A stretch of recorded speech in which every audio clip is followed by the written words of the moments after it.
বন্ধুরা, আশা করি তোমরা সবাই ভালো আছো। তোমার চ্যানেলে তোমাদের সবাইকে স্বাগতম। তো স্বাভাবিকভাবে তোমরা সবাই ভৌতবিজ্ঞান পরীক্ষা দিয়ে এসছো এবং পরীক্ষা আশা করি সকলেরই মোটামুটি ভালো হয়েছে। প্রশ্ন একদম সহজ ছিল সেটা বলা যাবে না, কিন্তু প্রশ্ন কঠিনও নয়, অর্থাৎ মিডিয়াম ক্যাটাগরির প্রশ্ন হয়েছে শিক্ষকদের কথা অনুযায়ী। তো চলো আমরা প্রশ্নের উত্তরগুলো একটু জেনে নিই। প্রথম প্রশ্ন, নিচের কোন গ্যাসটির ওজোন স্তরে ওজন ক্ষয়ে সহায়তা করে না? পয়েন্ট টু বি নোটেড, করে না।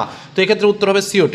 পরের প্রশ্ন, এসটিভিতে 11.2 লিটার NH3 গ্যাসের ভর কত? এক্ষেত্রে উত্তর হবে 8.5 গ্রাম।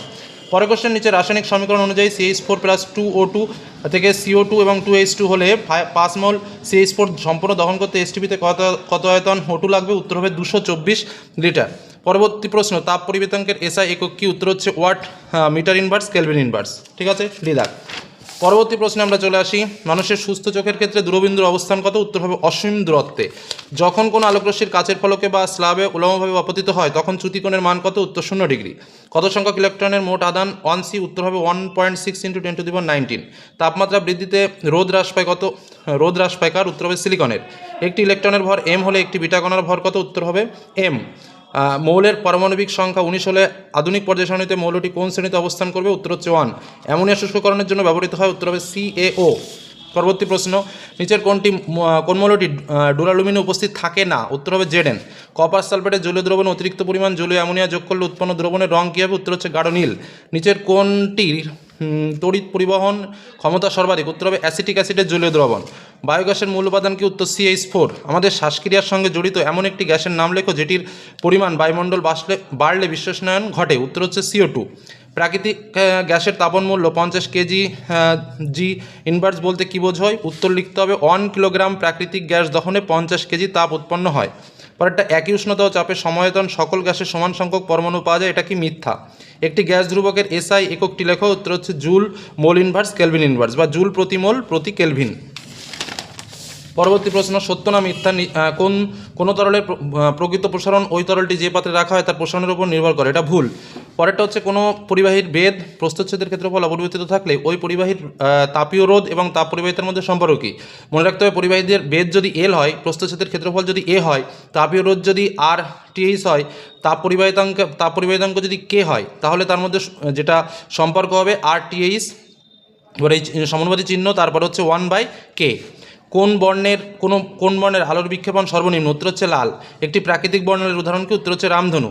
এমন একটি যন্ত্রের নাম লেখো যেখানে তড়িৎ শক্তি রাসায়নিক শক্তিতে রূপান্তরিত হয়? উত্তর হচ্ছে ফ্যান। 1C তড়িৎ আদানকে 1V বিভব প্রভেদের বিরুদ্ধে নিয়ে যেতে কত পরিমাণ কার্য করতে হবে? এটা হচ্ছে জুল। আচ্ছা, তারপরে হচ্ছে ধনাত্মক আদানযুক্ত তেজস্ক্রিয় কণাটির নাম কি? উত্তর হচ্ছে আলফা। পারমাণবিক চুল্লিতে কোন ধরনের নিউক্লিয় বিক্রিয়ার সাহায্যে শক্তি উৎপাদিত হয়? উত্তর হচ্ছে নিউক্লিয় বিয়োজন। পরবর্তী প্রশ্ন, সর্বাধিক তড়িৎ ঋণাত্মক মৌল হচ্ছে F। তারপরে হচ্ছে রেড হেমাটাইট থেকে নিষ্কাশিত হয় Ap। যে মৌলের অ্যানায়ন লোহার মরিচা পড়াকে ত্বরান্বিত করে? উত্তর Cl। ধাতু সংকর পিতলে যে ধাতুটির শতকরা পরিমাণ অন্য ধাতুটির শতকরা পরিমাণ থেকে বেশি সেটা হবে Cu।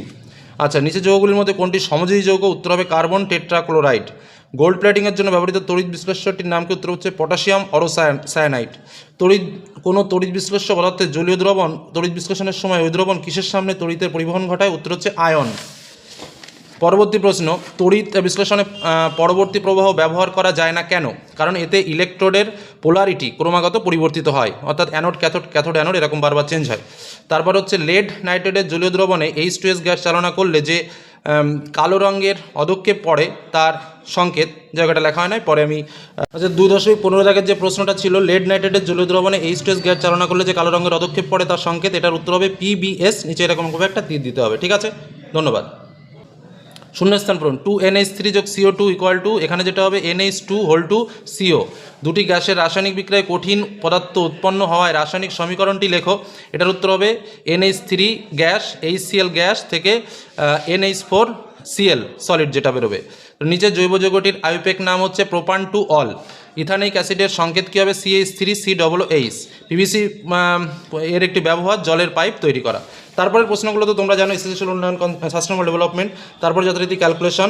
তোমরা প্রয়োজনে একটু স্ক্রিনশট করে নাও, বা পরবর্তীতে যারা পরীক্ষা দেবে তারা এগুলো একটু দেখে নাও, কারণ প্রশ্ন অনেকেরই প্রয়োজন হবে, প্রশ্ন দেখতে লাগে, তাদের জন্য আমি একটুখানি করে সময় দিচ্ছি, তোমরা প্রয়োজনে একটু স্ক্রিনশট করে নাও। তো যাই হোক, ওভারঅল প্রশ্ন কিন্তু যারা একটু প্র্যাকটিস করেছো বা যারা আমাদের কথা শুনে চলেছো তাদের পরীক্ষা ভালো হওয়ার কথা। তো স্বাভাবিকভাবে আশা করি তোমাদের কোনো সমস্যা হয়নি। অন্যান্য প্রশ্নগুলো আমি আর পড়লাম না, কারণ পরবর্তীতে আমি ডিটেলস আলোচনা করার চেষ্টা করব এই প্রশ্নগুলো নিয়ে, টিচারদের সহায়তা নিয়ে। ঠিক আছে, তো এই পর্যন্তই। তো আশা করি পরীক্ষাতে তোমরা কে কত নম্বর পাবে বলে মনে করছো অবশ্যই কমেন্টের মাধ্যমে জানিও।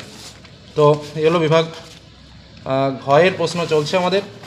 তো সর্বসাকল্যে প্রশ্ন আমাদের কাছে মোটামুটি হয়েছে টিচারদের অভিজ্ঞতা অনুসারে। তো তোমাদের কাছে কেমন প্রশ্ন হয়েছে অবশ্যই কিন্তু তোমরা জানিও। তো আজকের মধ্যে এখানেই শেষ করলাম। সকলে ভালো থেকো, সুস্থ থেকো, সাবধানে থেকো। ধন্যবাদ।